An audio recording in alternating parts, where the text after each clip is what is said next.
There was a small town where every sound expert had given up.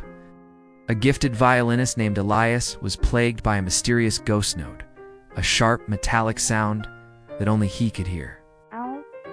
It was driving him crazy and ruining his music. He'd tried everything to fix the acoustics of the concert hall. He'd even taken apart his violin and sanded down the offending fingerboard, but the sounds still remained. In desperation, he turned to an old, retired watchmaker. The watchmaker didn't listen to the violin or the hall. Instead, he gently told Elias that the problem wasn't out there at all, but in a tiny, deep-seated gear within the instrument itself that was spinning just a little too fast. The sound he heard was merely the echo of that small, hidden imbalance.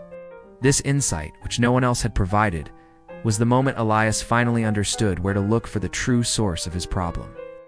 And with that, he walked out into the world again, renewed and full of hope.